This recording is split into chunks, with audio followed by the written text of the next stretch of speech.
Fix CAGR return से पैसा double करने में कितना टाइम लगेगा या फिक्स टाइम में पैसे डबल होने में कितनी सीएजीआर का रिटर्न चाहिए। सीएजीआर मतलब कंपाउंड एनुअल ग्रोथ रेट। जब कोई अमाउंट कंपाउंड इंटरेस्ट से बढ़ता है तो उसका इंटरेस्ट रेट होता है, उसे हम सीएजीआर कहते हैं। जब हम ग्रोथ की रेट की बात करते हैं तो हम इसका मतलब है कि सीएजीआर की ही बात कर रहे हैं। अब इसे सही से कैलकुलेशन के लिए कॉम्प्लेक्स कैलकुलेशन करना पड़ता है, तो अब हम इन्हें रूल ऑफ 72 की मदद से समझते हैं। दोस्तों, हमें सीएजीआर पता हो तो हम डबल होने में लगने वाले टाइम को इस फॉर्मूले से निकाल सकते हैं। Time to double is equal to 72 upon CAGR.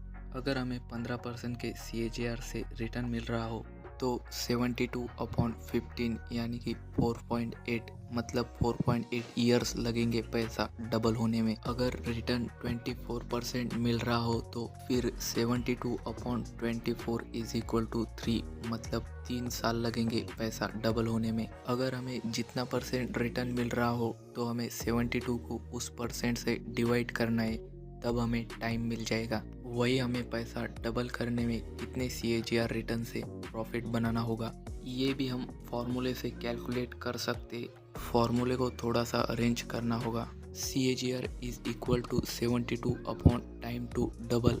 अगर हम 4 साल में पैसा डबल करना चाहते हैं तो फिर CAGR is equal to 72 upon 4 यानी कि 18% रिटर्न बनानी होगी। अगर हम 6 साल में पैसा डबल करना चाहते हैं तो CAGR is equal to 72 upon 6 यानी कि आपको 12% के रिटर्न से पैसा बनाना होगा। हम जितने भी टाइम में पैसा डबल करना चाहते तो हमें 72 पर डिवाइड करने पर रिटर्न का पता चलता है। रूल ऑफ 72 का यूज़ करते हुए हमें ये ध्यान रखना है कि सीएजीआर परसेंट और टाइम एक ही फॉर्मेट में रखें। मतलब अगर हमने सीएजीआर ईयर में लिया तो टाइम भी ईयर में ही लेना पड़ेगा। अगर आप इन्वेस्टिंग करते हैं तो इस रूल के बारे में आपको पता होना चाहिए। तो मैं उम्मीद करता हूँ आपको ये वीडियो समझ आई होगी। अगर अच्छी लगी तो लाइक और चैनल को सब्सक्राइब कर लेना।